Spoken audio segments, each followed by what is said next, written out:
Hello friends, मैं हूं नरेंद्र और आप देख रहे हैं डीसी इन्फो प्लस।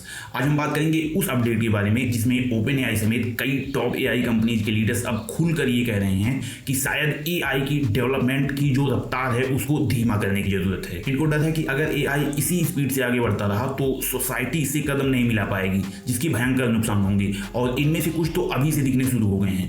अब सवाल यह उठता है कि आखिर अचानक ऐसा क्या हो गया है। तो इसके कारण बने हैं ओपन एआई के कुछ एआई एजेंट्स, जिन्होंने करीब 4.5 दिन तक बिना किसी हेल्प के हगिंग फेस के सिस्टम में घुसकर उसको कॉम्प्रोमाइज कर लिया। और इसमें सबसे मजेदार बात यह है कि इस बीच बिना एआई एक बार भी रुकी हैकिंग के लिए 17,600 अटैकर एक्शंस लिए, जिसमें लगभग 6,280 क्लस्टर शामिल थे। मतलब कि एआई रैंडमली हजारों कमांड्स नहीं दे रहा था, बल्कि हर बार छोटे छोटे गोल ओरिएंटेड मिशन की तरह एक्शंस पूरे कर रहा था। इसने 4 अलग अलग सर्विसेज पर पब्लिकली मौजूद अकाउंट्स के क्रेडेंशियल निकाले, इनका अलग अलग पर्पज के लिए इस्तेमाल करा, इंफॉर्मेशन चुराई, एक सिस्टम से दूसरे सिस्टम पर गया और वहां पे जानकारी स्टोर कर दी। मतलब कि एआई ने एक मजे हुए ह्यूमन हैकर की तरह काम किया। और यहीं से एआई की कैपेबिलिटी को लेकर एक नई बहस शुरू हो गई कि क्या अब एआई इतना डेवलप हो चुका है कि सोसाइटी, कंपनीज या फिर गवर्नमेंट्स की सुरक्षा के लिए जो बनाए गए नियम हैं यह उनसे भी आगे बढ़ चुका है। इन सब की शुरुआत एक इंटरनल साइबर सिक्योरिटी इवैल्यूएशन वाली बेंचमार्क टेस्टिंग से हुई। ओपन एआई ने मॉडल की फुल पोटेंशियल को चेक करने के लिए जानबूझकर सभी सेफ्टी फिल्टर्स को बंद कर दिए। कोई भी इंसान किसी सिंगल मूव में शामिल नहीं था। इसमें एजेंट्स को कुछ चैलेंजेस सॉल्व करने थे,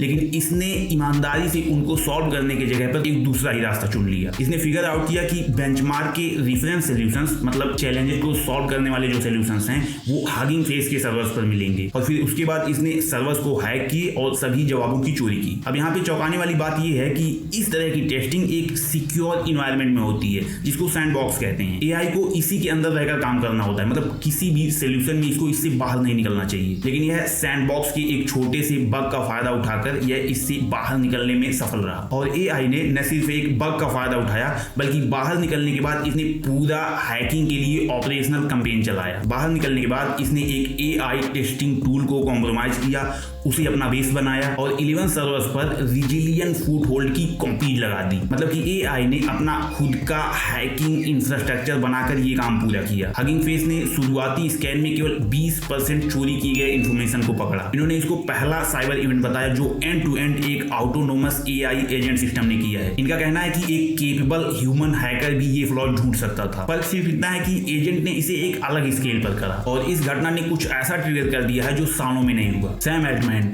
जो हमेशा से एआई की एडवांसमेंट को जितना हो सके उतना एक्सेलरेट करने की बात करते आए हैं, अब उनका कहना है कि शायद अब हमें एआई की एडवांसमेंट को पेश करने की जरूरत है, ताकि सोसाइटी भी इन नई कैपेबिलिटीज के लेवल पर तैयार हो सके। यहाँ पे शब्दों पे ध्यान देने की जरूरत है। सैम अल्टमैन ने पॉज नहीं कहा, सैम अल्टमैन ने स्टॉप नहीं कहा, स्लो डाउन भी नहीं कहा, इन्होंने कहा है पेस, जिसका मतलब है कि एआई की एडवांसमेंट तो हो, लेकिन यह इतनी भी तेज न हो कि सरकारें, कंपनियां और सोसाइटी इससे पिछड़ जाएं और अपनी तैयारी न कर पाएं। अल्टमैन का कहना है कि ये जो हगिंग फेस वाला इंसिडेंट हुआ है यह पहला सिक्योरिटी इवेंट है जिसको इन्होंने बहुत सीरियस लिया है। और अब तो ये बात अल्टमैन तक नहीं रही, क्योंकि जो टॉप एआई कंपनी के एम्प्लॉयज हैं उन्होंने भी एक स्टेटमेंट रिलीज की है, जिसमें यूएस गवर्नमेंट से रिक्वेस्ट करा गया है कि गवर्नमेंट एक इंटरनेशनल एफर्ट को सपोर्ट करे जिससे एआई की एडवांसमेंट को इंटरनेशनली थोड़ा सा धीमा करा जा सके। सिग्नेचर करने वालों में कोई ऑर्डिनरी एम्प्लॉय नहीं थे, बल्कि ओपन एआई के चीफ साइंटिस्ट, एंथ्रोपिक के सीईओ, गूगल डीप माइंड के को फाउंडर, मेटा के चीफ साइंटिस्ट और इलिया सुकीवर जैसे